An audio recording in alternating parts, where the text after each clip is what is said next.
ಎಲ್ರಿಗೂ ನಮಸ್ಕಾರ. ದೇವಸ್ಥಾನಕ್ಕೆ ಹೋದಾಗ ಈ ತಪ್ಪುಗಳನ್ನು ತಪ್ಪಿಯೂ ಮಾಡಬೇಡಿ. ವಾರಕ್ಕೆ ಒಮ್ಮೆಯಾದರೂ ನಾವು ದೇವಸ್ಥಾನಗಳಿಗೆ ಭೇಟಿ ನೀಡುತ್ತಲೇ ಇರುತ್ತೇವೆ. ದೇವಸ್ಥಾನಕ್ಕೆ ಹೋಗುವಾಗ ಕೆಲವೊಂದು ನಿಯಮಗಳನ್ನು ನಾವು ಕಡ್ಡಾಯವಾಗಿ ಪಾಲಿಸಬೇಕು. ಒಂದಿಷ್ಟು ಜನ ತಿಳಿದೋ ಅಥವಾ ತಿಳಿದೆಯೋ ದೇವಸ್ಥಾನಕ್ಕೆ ಹೋಗುವ ವಿಚಾರದಲ್ಲಿ ಕೆಲವೊಂದಿಷ್ಟು ತಪ್ಪುಗಳನ್ನು ಮಾಡುತ್ತಾರೆ. ಈ ರೀತಿಯ ತಪ್ಪುಗಳನ್ನು ಮಾಡುವುದರಿಂದ ಪೂಜೆಯ ಫಲ ನಮಗೆ ದೊರೆಯುವುದಿಲ್ಲ. ದೇವಸ್ಥಾನಗಳಿಗೆ ಭೇಟಿ ನೀಡಿದಾಗ ನಾವು ಏನು ಮಾಡಬೇಕು, ದೇವಸ್ಥಾನಗಳಿಗೆ ಹೋಗುವುದು ಹೇಗೆ, ದೇವಸ್ಥಾನದಿಂದ ಬಂದ ನಂತರ ಏನು ಮಾಡಬಾರದು ಎಂಬುದನ್ನು ತಿಳಿಯೋಣ.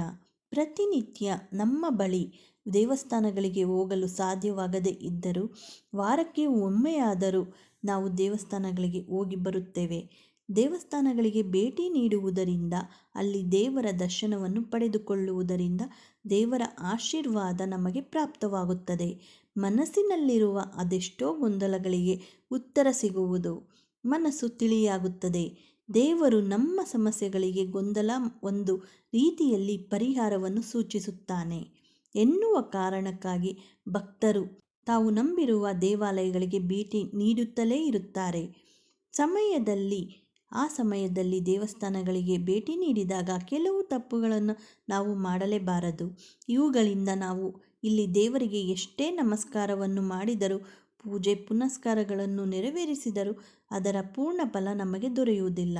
ದೇವರ ಮೂರ್ತಿಗಳನ್ನು ಸ್ಪರ್ಶಿಸದಿರಿ. ಇನ್ನು ದೇವಸ್ಥಾನಗಳಿಗೆ ಭೇಟಿ ನೀಡಿದಾಗ ಅನೇಕರು ಪ್ರದಕ್ಷಿಣೆಯನ್ನು ಹಾಕಲು ಹೋಗುತ್ತಾರೆ. ಈ ಸಮಯದಲ್ಲಿ ಅವರು ದೇವಸ್ಥಾನದ ಒಳಾಂಗಣದಲ್ಲಿರುವ ಹಲವು ದೇವರುಗಳನ್ನು ಮುಟ್ಟಿ ಪ್ರದಕ್ಷಿಣೆಯನ್ನು ಮಾಡುತ್ತಾರೆ ಹಾಗೂ ನಮಸ್ಕಾರವನ್ನು ಸಹ ಮಾಡುತ್ತಾರೆ. ಹಿಂದೂ ಶಾಸ್ತ್ರದಲ್ಲಿ ಇದನ್ನು ತಪ್ಪು ಎಂದು ಪರಿಗಣಿಸಲಾಗಿದೆ. ನಮ್ಮ ಶಾಸ್ತ್ರದ ಪ್ರಕಾರ ದೇವಸ್ಥಾನಗಳಲ್ಲಿರುವ ದೇವರ ವಿಗ್ರಹವನ್ನು ಮುಟ್ಟಿ ನಮಸ್ಕಾರ ಮಾಡಬಾರದು. ಅದರಲ್ಲೂ ವಿಶೇಷವಾಗಿ ಮಹಿಳೆಯರು ಆಂಜನೇಯ ಸ್ವಾಮಿಯ ವಿಗ್ರಹವನ್ನು ಮುಟ್ಟಿ ನಮಸ್ಕಾರವನ್ನು ಮಾಡಲೇಬಾರದು. ವೇದ ಮಂತ್ರಗಳಿಂದ ಶುದ್ಧಗೊಳಿಸಿ ಪ್ರತಿಷ್ಠಾಪನೆ ಮಾಡಿರುವ ದೇವರ ವಿಗ್ರಹಗಳನ್ನು ನಾವು ಸ್ಪರ್ಶಿಸುವುದರಿಂದ ಅದು ಅಶುದ್ಧವಾಗಬಹುದು. ಈ ಕಾರಣಕ್ಕಾಗಿ ನಾವು ದೇವಸ್ಥಾನಗಳಿಗೆ ಭೇಟಿ ನೀಡಿದಾಗ ಅಲ್ಲಿನ ವಿಗ್ರಹಗಳನ್ನು ಮುಟ್ಟಬಾರದು. ದೇವಾಲಯಗಳಿಗೆ ಹೀಗೆ ಹೋಗಲೇಬಾರದು. ಸಾಕಷ್ಟು ಜನ ದೇವಸ್ಥಾನಗಳಿಗೆ ಭೇಟಿ ನೀಡುವಾಗ ಖಾಲಿ ಕೈಯಲ್ಲಿ ಹೋಗುತ್ತಾರೆ. ಇದು ತಪ್ಪು ಎಂದು ಪರಿಗಣಿಸಲಾಗಿದೆ. ಏಕೆಂದರೆ ನೀವು ದೇವಸ್ಥಾನಗಳಿಗೆ ಭೇಟಿ ನೀಡುವಾಗ ಕೈಯಲ್ಲಿ ಹೂವು, ಹಣ್ಣು, ಕರ್ಪೂರ ಮತ್ತು ತೆಂಗಿನಕಾಯಿಗಳಂತಹ ದೇವರಿಗೆ ಪ್ರಿಯವಾದ ವಸ್ತುಗಳನ್ನು ತೆಗೆದುಕೊಂಡು ಹೋಗಬೇಕು. ತೆಂಗಿನಕಾಯಿಯನ್ನು ದೇವಸ್ಥಾನದ ಮುಂದೆ ಇರುವ ಧ್ವಜಸ್ತಂಭದ ಮುಂದೆ ಅರಿಶಿಣ ಕುಂಕುಮವನ್ನು ಹಚ್ಚಿ ಒಡೆದು ಒಂದು ತೆಂಗಿನ ಚಿಪ್ಪಿನ ಸಕ್ಕರೆಯನ್ನು ತುಂಬಿ ಆ ಧ್ವಜಸ್ತಂಭದ ಬಳಿ ಇರಬೇಕು. ದೇವಸ್ಥಾನವನ್ನು ಪ್ರವೇಶಿಸುವ ಮುನ್ನ ಕೈ ಕಾಲುಗಳನ್ನು ತೊಳೆದು ಒಳಗಡೆ ಹೋಗಬೇಕು. ದೇವಸ್ಥಾನವನ್ನು ಪ್ರವೇಶಿಸಿದಂತೆ ಅಲ್ಲಿರುವ ಧ್ವಜಸ್ತಂಭಕ್ಕೆ 3 ಬಾರಿ ಪ್ರದಕ್ಷಿಣೆಯನ್ನು ಹಾಕಿ ನಂತರವೇ ತೆಂಗಿನಕಾಯಿಯನ್ನು ಒಡೆಯಬೇಕು. ಇನ್ನು ದೇವಸ್ಥಾನಕ್ಕೆ ಹೋಗುವಾಗ ಈ ಬಣ್ಣದ ಬಟ್ಟೆಗಳನ್ನು ಧರಿಸಬೇಕು. ದೇವಸ್ಥಾನಗಳಿಗೆ ಹೋಗುವಾಗ ನಾವು ಕೆಂಪು ಬಣ್ಣದ ಬಟ್ಟೆಯನ್ನು ಧರಿಸಿ ಹೋಗುವುದು ಅತ್ಯಂತ ಶುಭ. ದೇವಸ್ಥಾನದ ಒಳಗೆ ಹೋಗುತ್ತಿದ್ದಂತೆ ಅಲ್ಲಿರುವ ಗಂಟೆಯನ್ನು ತಮ್ಮ ಬಲಗೈಯಿಂದ 3 ಬಾರಿ ಬಾರಿಸಿ ದೇವರಿಗೆ ಒಮ್ಮೆ ನಮಸ್ಕರಿಸಿ ಒಳಗೆ ಪ್ರವೇಶಿಸಬೇಕು. ದೇವಸ್ಥಾನವನ್ನು ಪ್ರವೇಶಿಸುವಾಗ ಕಣ್ಣಿನಲ್ಲಿ ನೀರು ಹಾಕಿಕೊಂಡು ಪ್ರವೇಶಿಸಬಾರದು. ದೇವಸ್ಥಾನದಲ್ಲಿ 3 ಬಾರಿ ಗಂಟೆಯನ್ನು ಬಾರಿಸುವುದರಿಂದ ಆಧುನಿಕ ಆನಂದ ಪ್ರಾಪ್ತವಾಗುತ್ತದೆ ಹಾಗೂ ದೇವರನ್ನು ಪೂಜೆಗೆ ಆಹ್ವಾನಿಸಿದಂತಾಗುತ್ತದೆ. ದೇವಸ್ಥಾನದಿಂದ ಬಂದ ನಂತರ ಈ ತಪ್ಪುಗಳನ್ನು ಮಾಡಬೇಡಿ. ಹೆಚ್ಚಿನ ಜನರು ದೇವರ ದರ್ಶನವನ್ನು ಪಡೆದ ನಂತರ ನೇರವಾಗಿ ಮನೆಗೆ ಬರುತ್ತಾರೆ. ಇಂತಹ ತಪ್ಪನ್ನು ನೀವು ಮಾಡಬೇಡಿ. ದೇವಸ್ಥಾನಗಳಲ್ಲಿ ದೇವರ ದರ್ಶನವನ್ನು ಮಾಡಿದ ನಂತರ ಅಲ್ಲಿಯೇ 1-2 ನಿಮಿಷವಾದರೂ ಕುಳಿತು ಮನಸ್ಸಿನಲ್ಲಿರುವ ದೇವರ ಧ್ಯಾನವನ್ನು ಮಾಡಿ ನಂತರ ಮನೆಗೆ ಬರಬೇಕು.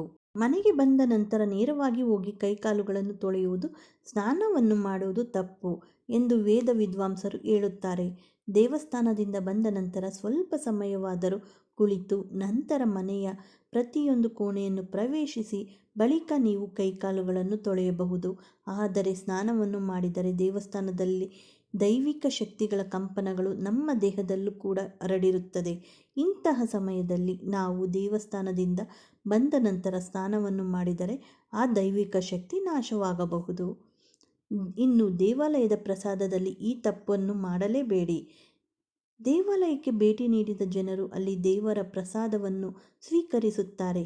ಸ್ವಲ್ಪ ಪ್ರಸಾದವನ್ನು ದೇವಾಲಯದಲ್ಲಿ ತಿಂದು ಇನ್ನು ಸ್ವಲ್ಪ ಪ್ರಸಾದವನ್ನು ಮನೆಗೆ ತರುತ್ತಾರೆ. ಇದನ್ನು ತಪ್ಪು ಎಂದು ಹೇಳಲಾಗುತ್ತದೆ. ದೇವಾಲಯದಲ್ಲಿ ಕೊಟ್ಟ ಪ್ರಸಾದವನ್ನು ನೀವು ದೇವಾಲಯದಲ್ಲೇ ತಿಂದು ಮನೆಗೆ ಹೋಗಬೇಕು. ದೇವಸ್ಥಾನದಿಂದ ಮನೆಗೆ ಹೋಗುವಾಗ ಕೂಡ ನೀವು ಬೇರೆ ಯಾರದ್ದೋ ಮನೆಗೆ ಅಥವಾ ಕೆಲಸಕ್ಕಾಗಿ ಹೊರಗಡೆ ಹೋಗಬಾರದು.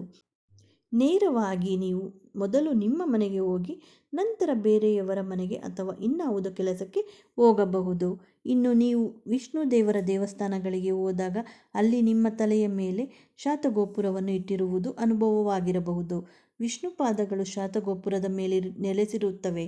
ಈ ಕಾರಣಕ್ಕಾಗಿ ನಿಮ್ಮ ತಲೆಯ ಮೇಲೆ ಇಟ್ಟಾಗ ನೀವು ನಿಮ್ಮ ಮನಸ್ಸಿನಲ್ಲಿ ಇರುವಂತಹ ಆಸೆಯನ್ನು ಹೇಳಿಕೊಳ್ಳಬೇಕು. ಈ ರೀತಿ ಮಾಡುವುದರಿಂದ ನಿಮ್ಮ ಆಸೆಯು ಶೀಘ್ರದಲ್ಲೇ ಈಡೇರುತ್ತದೆ. ಈ ಮಾಹಿತಿ ಏನಾದರೂ ನಿಮಗೆ ಉಪಯುಕ್ತವಾಗಿದ್ದರೆ ಲೈಕ್ ಮಾಡಿ, ಹಾಗೆ ಎಲ್ಲರಿಗೂ ಶೇರ್ ಮಾಡಿ. ಮತ್ತಷ್ಟು ವಿಡಿಯೋಗಳಿಗೆ ನಮ್ಮ ಚಾನಲನ್ನು ಸಬ್ಸ್ಕ್ರೈಬ್ ಮಾಡಿಕೊಳ್ಳಿ. ಮತ್ತೆ ಸಿಗೋಣ ಇನ್ನೊಂದು ವಿಡಿಯೋದೊಂದಿಗೆ. Thank you for watching.